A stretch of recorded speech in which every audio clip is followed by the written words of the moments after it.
Ngayong 2024, naghahanap ka ba ng isang motorsiklo na may murang halaga at kung kalidad ang pag-uusapan ay masasabi nating okay din naman? Yung tipong magagamit mo sa pang-araw-araw, pang-service sa opisina, pang-hatid sundo, o di kaya pang-negosyo ay pwede rin at sulit din talaga. Baka makatulong sa'yo ang video na ito dahil tatalakayin natin ang isang motorsiklong scooter na masasabi nating abot kaya lang din ang presyo. Isa sa pinakamurang motor o mas mumura pa kung ikukumpara natin sa sikat at kilalang brand dito sa bansa, ang Yamaha, Honda, Suzuki at Kawasaki Motors. Bukod sa pagiging affordable ng motorsiklong ito ay sobrang tipid na rin itong kumonsumo sa gasolina at tamang-tama lang yan sa patuloy ng pagtaas pa ng presyo ng gasolina. At kung ang external looks naman ang pag-usapan ay masasabi nating panalong-panalo ang motorsiklong scooter na ito. Isa sa mga bagong labas ngayon na 150cc na motorsiklong scooter ang tatalakayin natin ngayon, walang iba kundi ang Skygo Keepy V150. Alam natin na matagal na sa industriya ng motorsiklo ang Skygo brand dito sa Pilipinas, kaya kampante na tayo na maaasahan ang kanilang mga motorsiklo. Sila din ang nangungunang brand na agresibo sa paglabas ng mga makabago at high-tech na scooter dito sa Pilipinas ngayon. Kabilang na nga dyan ang Skygo Lance 150 at Skygo Bolt 150 na masasabi natin na napakaanggas ng hitsura at hindi tinipid ang feature. Available na ngayon sa Philippine market ang bagong motor ng Skygo, ang Lifan Keepy V150. Ang Lifan ay isang kilalang brand ng motorsiklo sa bansang China, at ang Skygo naman ang dealer ng Lifan dito sa Pilipinas. So ibig sabihin Skygo Keepy V150 na ang katawagan sa scooter na ito dito sa Pilipinas. Bukod sa Pilipinas ay marketed na ang scooter na ito sa China, Bangladesh, at Malaysia, at sa bansang Malaysia ay tinatawag nila itong W Moto Extreme 150. Kung obserbahan natin ang hitsura ng motor na ito ay parang kombinasyon siya ng ilang kilalang scooter. Dito sa may gitnang baba, ay resemble ng sa Honda EDB 160. Sa bandang harapan naman, especially yung headlight, ay resemble ng sa Yamaha X-Rides 125. At sa may bandang likuran ay kapariho naman ng sa Kymco KR V180.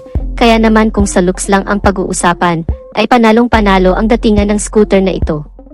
Ang scooter na ito ay maliit ng kaunti kumpara sa EDB 160. Pero pagdating sa kanyang specs at features ay masasabi nating siksik at liglig na sumasabay din sa ibang mga high-tech at makabagong scooter sa panahon natin ngayon. Welcome ulit sa ating panibagong video. Bago tayo magpatuloy ay baka naman makahingi ng likes bilang suporta sa ating munting channel at kung gusto mo ng ganitong content ay mag-subscribe na. Hit mo rin ang notification bell icon para lagi kang updated sa ating mga videos. Paki-follow na rin ang ating Facebook page. Punta na agad tayo sa kanyang engine specification. Ang scooter na ito ay may exact engine displacement na 149.3 cubic centimeter, 4-stroke, single overhead cam, single cylinder, with 2 valves. Ito ay naka-fuel injection na rin, kaya masasabi natin na at least matipid na sa gas. Ang cooling system ay liquid cooled, so expected na natin to, dahil given na 150 cubic centimeter na siya, so mas maganda na naka-liquid cooled.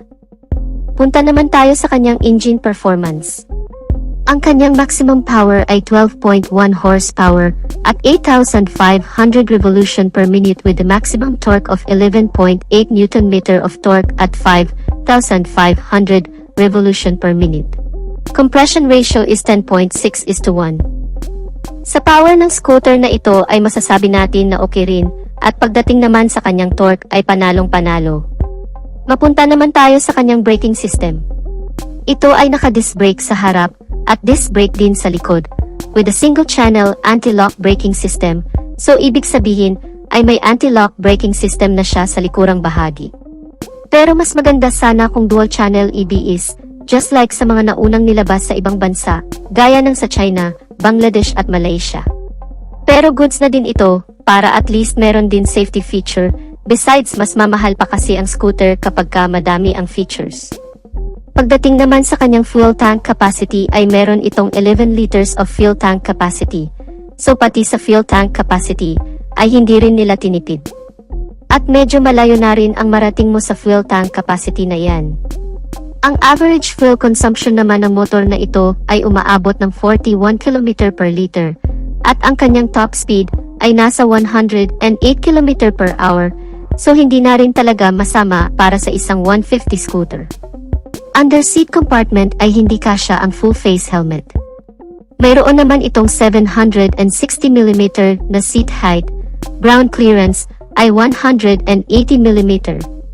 Pagdating naman sa sukat ng kanyang gulong ay 100/8 with 14-inch mag size sa harap, 120/70 with 14-inch mag size naman sa likod all tubeless, at kung gusto mong isa lang siya sa trail ay pwede mong palitan ang gulong na medyo spakey na pang off-road dahil pang adventure bike ang concept ng scooter na ito. Punta naman tayo sa iba pa niyang mga features. Kung sa ibang bansa ay naka-inverted shock ang suspension niya sa harap, pagdating dito sa Pilipinas ay naging ordinary telescopic fork na lang, pero okay lang, naka-horizontal monoshock naman sa likuran, nakagaya sa Kymco KR V180. Mayroon din itong mudguard para iwas talsik ang putik. Napaka-spacious din ng kanyang footboard at pwede mo pang extend ang paa mo pa itaas para mas relaxing sa long ride. Pagdating naman sa lighting system ay naka-fully LED na lahat, from headlight, daytime running light at signal light.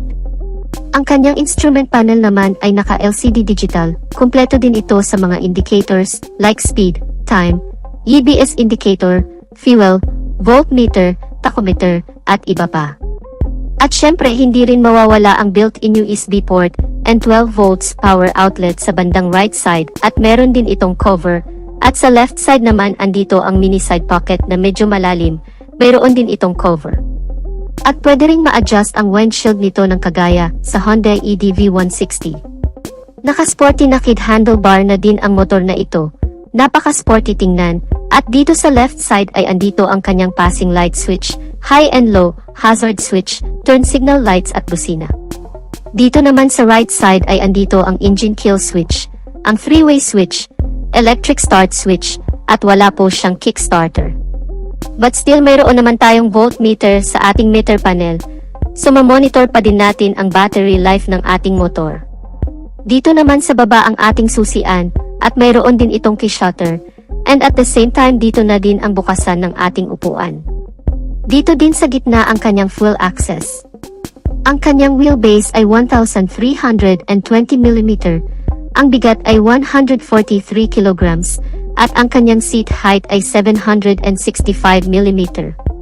Mayroon naman itong dalawang color variation, which is blue and silver gray. Ang SRP naman ng motor na ito ay 109,800 pesos, at available na ito sa lahat ng Skygo dealer sa buong Pilipinas.